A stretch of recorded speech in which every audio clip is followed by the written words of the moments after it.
दोहा, Qatar की राजधानी, जिसे दुनिया मध्यस्थता और संवाद का घर मानती है, लेकिन इस हफ्ते यहाँ गोलों की गूंज सुनाई दी। इजरायली हमले ने न सिर्फ गाजा बल्कि पूरी अरब दुनिया में भूचाल ला दिया। इजराइल का दावा था कि उसने हमास नेताओं को निशाना बनाया, मगर असर कहीं और पड़ा। इस हमले के बाद कतर में मुस्लिम देशों का आपातकालीन शिखर सम्मेलन बुलाया गया।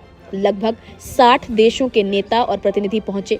हर टेबल पर एक ही स्वर गूंजा, निंदा और इजराइल पर कड़ी फटकार। इतिहास में बहुत कम देखा गया है कि जब मध्यस्थों को ही निशाना बनाया गया हो। लेकिन इस मीटिंग की सबसे चौंकाने वाली एंट्री रही सीरिया के नए राष्ट्रपति अबू मोहम्मद जुलानी की। हाल ही में सत्ता पर काबिज हुए जुलानी ने मंच से पूरे मुस्लिम उम्मा की आवाज बनने की कोशिश की। उन्होंने कहा कि जब बुद्धिमत्ता और तलवार की धार एक साथ खड़ी हो जाए तो दुनिया का कोई अन्याय नहीं टिक सकता।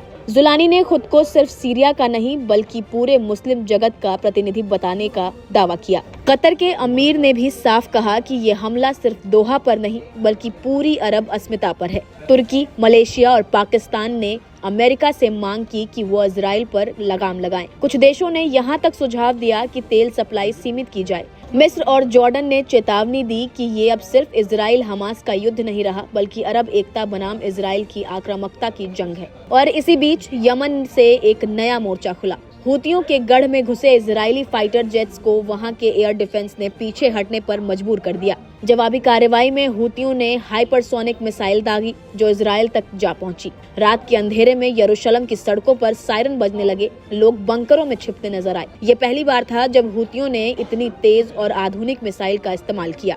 बैठक के अंत में एक संयुक्त बयान जारी हुआ। कहा गया कि जो उम्मा एक है वही मजबूत है और जो बटी है वही कमजोर। ये बयान साफ चेतावनी थी कि अगर मुस्लिम देश साथ नहीं आए तो आने वाले वक्त में हर एक देश इजराइल के निशाने पर हो सकता है। ऐसे में दोहा की ये बैठक एक सवाल छोड़ गई है कि क्या मुस्लिम देश वाकई एकजुट होकर इजराइल का सामना करेंगे या फिर निंदा और प्रस्तावों तक ही सीमित रह जाएंगे। और क्या इस्लामिक नाटो की बहस सिर्फ चर्चा रह जाएगी या सच में हकीकत बनेगी। जवाब आने वाले दिनों की राजनीति तय करेगा। फिलहाल आप इस पर क्या कुछ कहेंगे, अपनी राय हमें कमेंट में जरूर बताएं। नमस्कार, मैं हूं मानक गुप्ता। अगर आपको हमारा ये वीडियो पसंद आया हो तो इसे लाइक और शेयर जरूर करें और हाँ, हमें सब्सक्राइब और फॉलो करना ना भूलें ताकि आप देश और दुनिया की कोई खबर मिस ना करें। तो जुड़े रहिए हमारे साथ और देखते रहिए न्यूज़ 24।